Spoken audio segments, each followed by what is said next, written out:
because our next speaker, Julie Fink, is coming with a very interesting perspective from the World Association of Girl Guide and Girl Scouts. And I know that this idea of building collaboration and working across non-traditional partners is one that Julie has been working on, even though she's just 23 years old.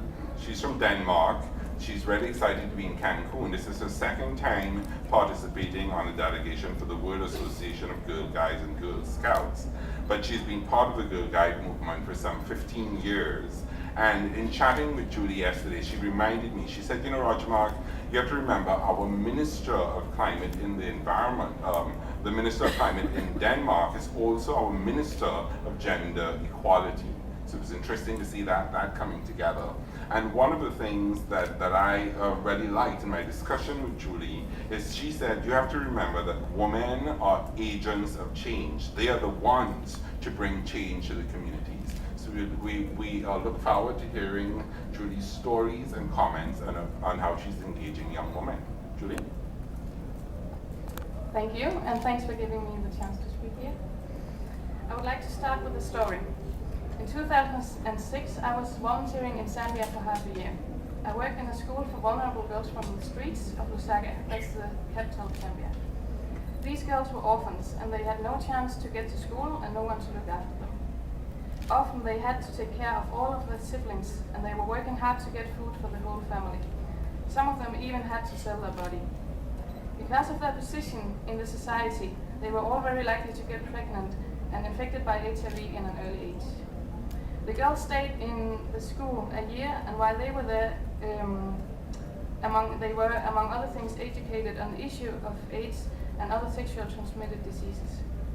And they learned how to avoid getting pregnant. In the end of the year, the relatives were invited to come and see the school. When this day came up, I heard the girls talking about decorating their room. They were sleeping in a dorm. They wanted it to look pretty for this special day. When I entered the room late in the afternoon, it was full of balloons hanging down from the ceiling, but the balloons were actually condoms in different colors. I was really surprised to see this, because in Zambia, sexual and reproductive health right is a difficult topic to talk about in certain communities. Especially the use of condoms can be controversial, as you all know. Even just talking about these issues with the parents was hard, sometimes impossible, for these girls before they went to the school. What I want to say with this story is that I hope one day all girls around the world will be as free to talk about sex and contraception as these girls were, after being educated on the topic. As Roger Mark said, I'm here at COP16 as a part of the WACS delegation, that is World Association of Girl Guides and Girl Scouts. And I represent 10 million members in 145 countries, all females of all ages. We know that women are the most affected by climate change, and we are here to make the world leaders understand that we need to invest in girls and young women to stop climate change. Also, they need to be taken into account in the text of UNFCCC, as well as in the negotiations. Our mission as an organization is to empower girls and young women around the world. That is one way to make them be agents of change in terms of also climate change. We have realized that sexual and reproductive health rights play an important role in this. We need to provide a safe space for girls to openly discuss the issues of STIs and contraception, to give them the possibility of choosing their own lifestyle. Therefore, we are carrying out a range of projects around the world with the aim of educating the girls on these topics through non-formal education. In these projects, it is important for us that the girls themselves are involved in designing the programs and carrying out their activities.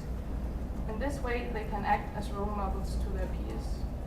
At the same time, it is so much easier to discuss these issues with one at your own age. I guess you all know that. So I'll give shortly 2 examples of projects. One project we have in Peru is called You Decide. This program encourages adults and girls to delay the start of their sexual activity, emphasizing the impact that early pregnancy would have on their lives, promoting sexual education through peer education, and thereby reducing the number of adolescent pregnancy. And an estimated number of 700 girls will benefit from this program. Another project, and one that I have been personally involved in is a partnership program between the Girl Guides of Denmark and the Girl Guides Zambia. And we had this program for 10 years. The purpose of this project is to unite girls from a developed country and a developing country in the fight against HIV and AIDS. It is also to empower young women in Zambia to make them able to choose on their own when to have a sexual debut and when to have a family. And finally, the aim of the project is to make girls in Denmark fundraise for scholarship for the girls in Zambia, especially those girls who have no other chance to get an education. Thanks very much, Julie.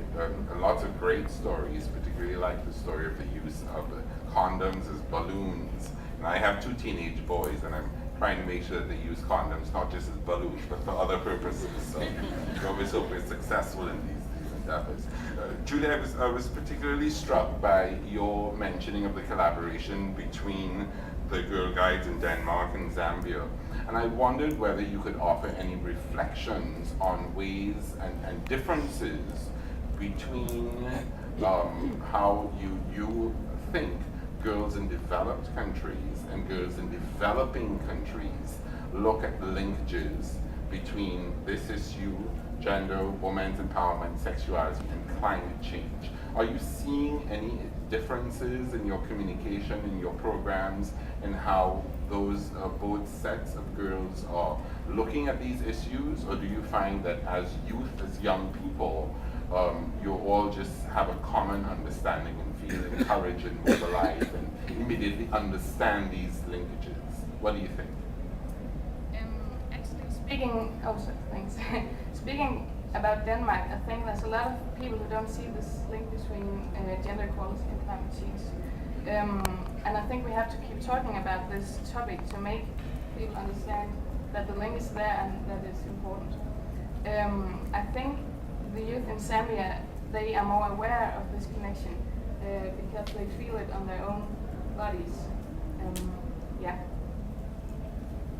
Interesting. So once again, there are always opportunities to learn from each other through these collaborations. Excellent. Please. Well, definitely. One of the purposes of carrying out this project in Denmark is to give the young girls in Denmark a perspective on how life is in the developing countries. That's really important. And it's wonderful that they're mobilizing and doing some fundraising to support too. Yeah. By now we have 250 girls in school in Zambia because of scholarships. Great.